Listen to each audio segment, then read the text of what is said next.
Hello everyone, welcome. In this short video, we are going to take a look at Celestia, a marvelous open source 3D real-time astronomy software. You can use it to learn about the position and orbits of planets within our solar system, or to learn about the stars and constellations in the sky. In this video, we are going to take a quick look at the brief history and how you can get it, what are the versions available, how to use it, and take a look at the technical details of the application itself. The first thing I want to point out is this Wikipedia page, because Celestia was kind of like an ancient software from 2001, and there has been on and off developments. A lot of links you might find online are no longer available. But I do find this page quite up to date. It even mentions the upcoming features for the upcoming version 1.7. So if you are new to Celestia, I find this a very good general introduction to the platform and the ecosystem.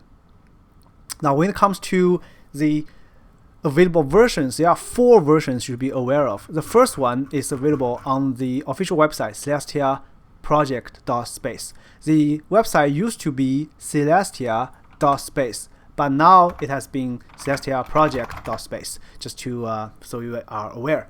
If you go to download, you can find the desktop version for Windows, Mac, and Linux. This one provides what we call the base version of Celestia, and they are very small, only 40 megabytes in size. But when you are actually using Celestia, you are going to likely install lots of add-ons, which will greatly increase the size of the Celestia program itself. Now, the add-ons mostly contain models and textures for planets and those astronomical objects like satellites, all of those things. So that's something for you to be aware of. The second version you should be aware of is celestia.mobi/web. This is the web version of Celestia. It works almost like the desktop version, except it runs in your browser. The third version you should be aware of is Celestia for the mobile platforms, in this case Google Play for Android. This one works again almost exactly like desktop version, and they even share the same customization file. So if you customize anything, you can easily show it on your mobile version as well. There might also be a version for iOS.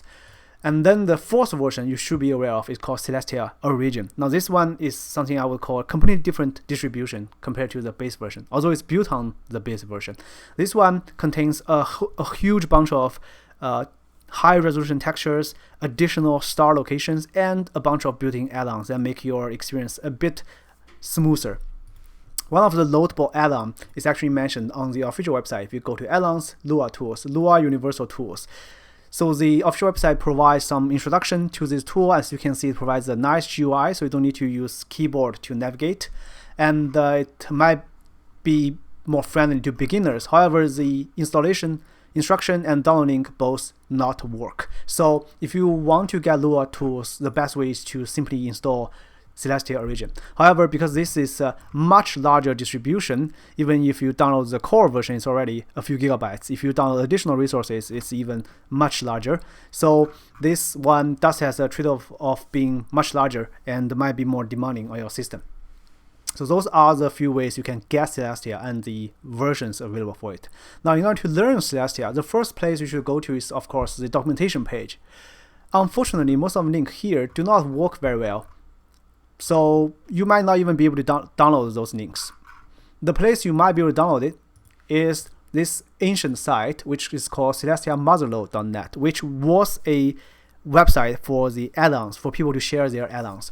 This page sometimes works, sometimes does not. They provide the same links, but when this page do work, the links will work. So, depending on your luck. On the other hand, if you go to my website, Celestia Tools, you can find on the very first release, I have shared a bunch of things I managed to download from before, and including some of the documentation, so you can always find them right here. The other resource I want to mention is Selden's list of resources for Celestia. This one is, I think it's hosted on the educational website of Cornell, so the website itself is always going to be available. Unfortunately, a lot of things it refers to, a lot of the web links, most of them no longer work. But I do still find this website a good information source to learning some of the operational details, the technical details about textures, about add-ons, and some other tricks and tips relating to Celestia. The last thing I want to mention is you might have heard of a program called SpaceEngine, which is an awesome software and 3D renderer for the universe and the planets and all of those stuff. The main difference between SpaceEngine and Celestia is SpaceEngine, being a commercial software, has lots of limitations on what you can customize and how you can customize things. If your goal is to have a very nice view of the planet system, of the star system, of the black hole, then SpaceEngine is great for you. But if your goal, like what I'm trying to do in my videos here, is to customize your own universe, then I find Celestia much better for that purpose. Alright, with all of that out of the way, let's take a look at the basic usage of Celestia. So I find it most efficient to use Celestia by using a combination of keyboard and mouse. First, let's take a look at the interface. Here you have all the usual menus, which we will cover a few in this tutorial. And then you have some information about the object you have selected and the current time simulation. Here you can see if we simulate the time, you can make it faster. And then you can see the orbit actually moving. And then here you can see your current view information. So those are the interface elements. By the way, there's one very useful thing you can do if you go to help and you can connect controls that will show you all the keyboard shortcuts. And I find it very useful, and just go through it once so you are familiar with what is possible. The other thing that's very useful, if you go to help, you can find the user guide, which is a local website. And I find this page also very informative, especially the FAQ section. And I do recommend giving it a read. Now, when it comes to using it, you can use your left mouse button to orient your camera in a first-person kind of perspective, and then you can use your right mouse button to orbit around a selected object. Notice when you're orbiting, your view tend to tilt, so you can tilt it back by using 7 and line keys on your lumbar pad to turn it back. So that is some of the basic camera navigation. You can click on the object. So if you press space key, you can pause the time simulation. So it's easier for us to select things. You can click on the objects, and then you can see it's highlighted and shown right here. And then after you click on the object, you can use a few keyboard shortcuts. You can use C to center it to your view. Or if you are in simulation, you can select an object. Oh, let me pause it. Select an object, Venus here, and then you can do F to follow it.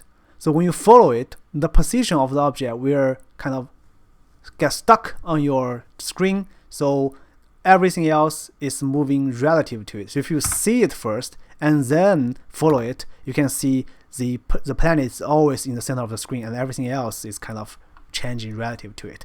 So that are the two the keyboard shortcuts you can use. The other one that you can use is G, which will go to the planet or go to the object you have selected. In this case, we are at Venus. Let me pause the simulation. Another very handy shortcut is to simply press Enter key. That allows you to enter a target name. So no matter where you are in the universe, you can always enter the target name of a star. In this case, I'm entering Sol, which stands for our sun. If you use Tab, you can pick which one you mean and press Enter to select it. When it's selected, you can see there is a small arrow indicating where it is, and then you can press G key to travel to that particular object. When you travel to a star, you are inside its solar system, and now you can search for the planets and other objects within the solar system. So for instance, if we search for Earth, use Tab to pick which Earth you mean, and then, by the way, Earth 1 just means the moon of the Earth, and then press G, you can travel to the planet. When you are orbiting a planet, you can use Ctrl G to go to the surface of the planet. That way, if you use your left mouse button, you can view the constellations on the sky, which is a very cool feature. Now, when you are exploring a solar system, there are a few menus that's very helpful. If you go to navigation, there is a solar system browser that will show you everything available in the current solar system you are in. And then there's a navigation star browser that shows you all the stars installed on the system. You can sort them by nearest, brightest, and whether or not they have planets, although it doesn't show how many planets they have in this case. So that is the basic usage. Let me show you one last thing that might be useful. If you go to the sun, so we are at the sun, right? So at any time we are traveling, you can press ESC key to cancel the animation of traveling, so you gain back your control.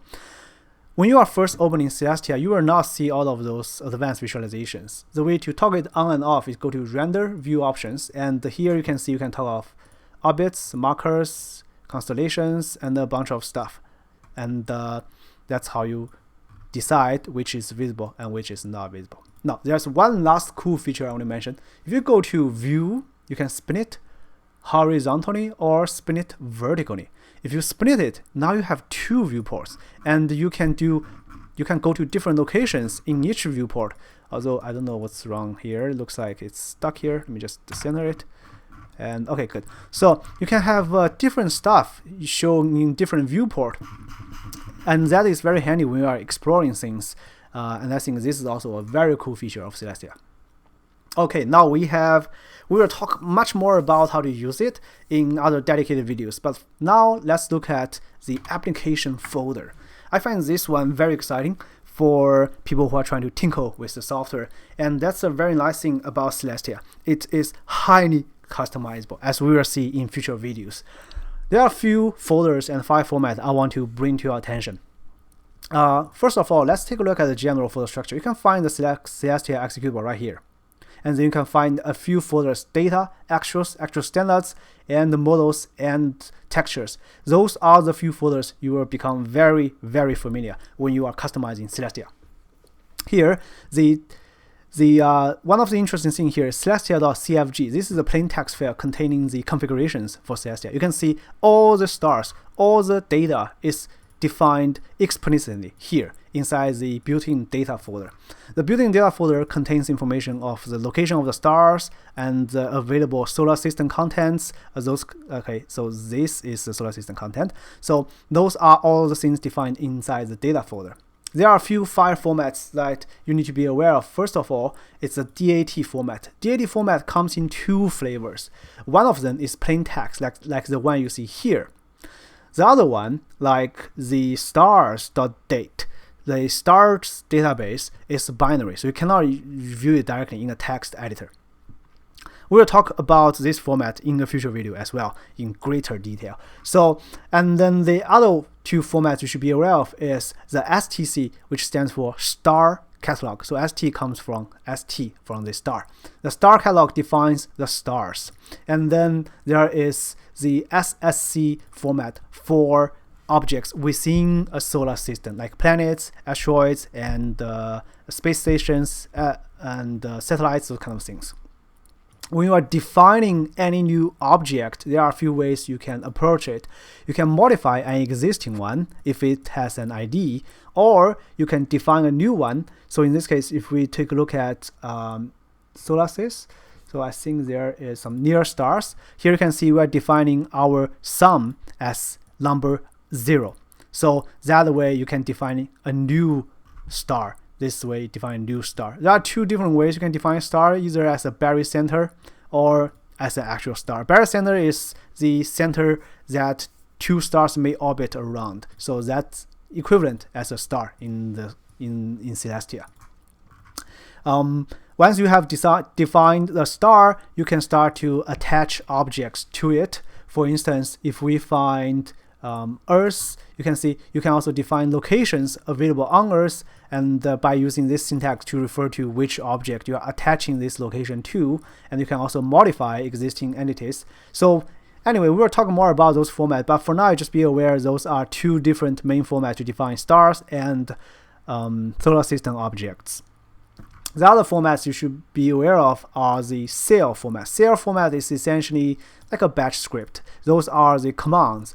It's essentially a way to automate your viewport when you are doing things manually by using mouse and keyboard. You can print text, you can orbit, you can wait, you can do a bunch of things. And that is what happens when you first launch Celestia. It plays a nice animation sequence that's controlled using a cell script. There's another more advanced version of cell called CellX. And you can see it here. This one is a complete Lua script, and you can do all kinds of advanced stuff with the Lua script by using the Lua API, which we will also talk about in the future. The other things you should be aware of is inside the models folder. It contains a bunch of models and also sometimes the textures for the models. Here, there are 3 model formats you should be aware of: the CMOD, CMS, and sometimes 3ds model format. Those are the 3D models that Celestia support. We'll talk about CMOD in much more detail in the future, but you need to know that you cannot just put in an OBJ, FBX, or Blender file and expect it to render. You need to convert to the corresponding format first. The other folder you should be aware of is textures folder, which contains high resolution, low resolution, and medium resolution textures, which you can toggle in the viewport. And then you place your corresponding textures inside those folders. And as you can see here, we are placing planet surface textures inside those folders. The last folder you should be aware of is called extras and extra standard. Those are the places you place your add-ons. So add-ons contain their own scripts, containing their own SSC, STC files, and their own textures and models. The extras and extra standard, including also the data folder, are completely customizable. As you can see here, you can place things in whatever folder you prefer. It's just the extras is kind of like a predefined for you, but if you have additional folders, you can see my stuff, then you can create a folder called my stuff and put your add-ons there. The only thing you cannot change very easily is models and textures. Those are kind of like a hard-coded path, so you have to put your models and textures in those paths. Although as we will see in the future, there are some ways you can maneuver around this. So that is the general first look at Celestia. Thank you for watching.